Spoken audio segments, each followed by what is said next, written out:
Hi viewers, Tamil சமையல் ஸ்டூடியோவில் சுவையான கீரை வடை எப்படி பண்ணுறதுன்னு பார்க்கலாம். ஃபஸ்ட்டு ஒரு மிக்ஸி ஜாரில் 1 டீஸ்பூன் சோம்பு சேர்த்துக்கலாம்.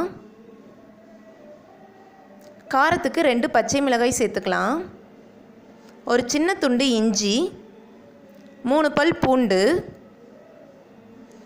100 கிராம் கடலைப்பருப்பை 2 ஹவர்ஸ் முன்னாடியே ஊற விட்டு வச்சுருக்கேன். இதில் உள்ள தண்ணியை வடிகட்டிட்டு பருப்பை மட்டும் மிக்ஸி ஜாரில் சேர்த்துக்கலாம். இப்போ இதை நல்லா அரைச்சிக்கலாம். ரொம்ப நைஸாக அரைக்காமல் வடைக்கு அரைக்கிற மணிக்கு கொஞ்சம் கொரன்னு அரைச்சிக்கலாம்.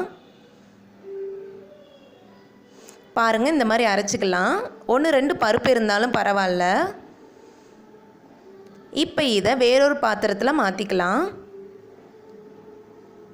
இது கூடவே ஒரு பெரிய வெங்காயத்தை சின்ன சின்னதாக கட் பண்ணி சேர்த்துக்கலாம். ஒரு கைப்பிடி அளவு கீரையை எடுத்து சின்ன சின்னதாக கட் பண்ணி நல்லா சுத்தம் பண்ணி வச்சுருக்கேன். இப்போ இதையும் அதோடு சேர்த்துக்கலாம்.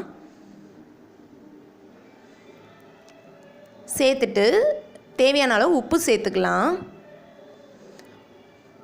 நல்லா மிக்ஸ் பண்ணி விட்டுறலாம். உப்பு சேர்த்ததுக்கப்புறமா உடனே எண்ணெயில் போட்டு பொரித்து எடுத்துடணும். அப்படி இல்லாட்டி அதிகமாக எண்ணெய் குடிக்க ஆரம்பிச்சிரும். பாருங்கள், நல்லா மிக்ஸ் பண்ணியாச்சு. இப்போ இதை நாம் எண்ணெயில் போட்டு பொரித்து எடுத்துடலாம்.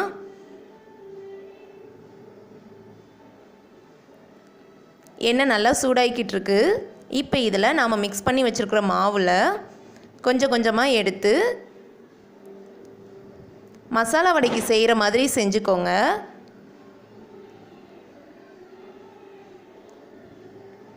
இந்த மாதிரி செஞ்சுட்டு எண்ணெயில் சேர்த்துடலாம்.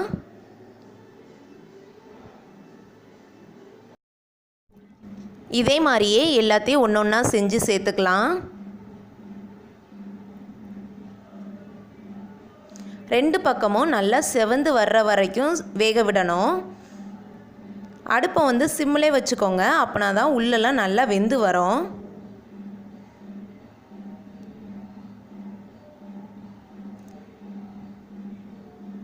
இப்போ பாருங்கள், இது நல்லா செவந்து வந்திருக்கு. இப்போ இதை தனியாக எடுத்து வச்சிடலாம்.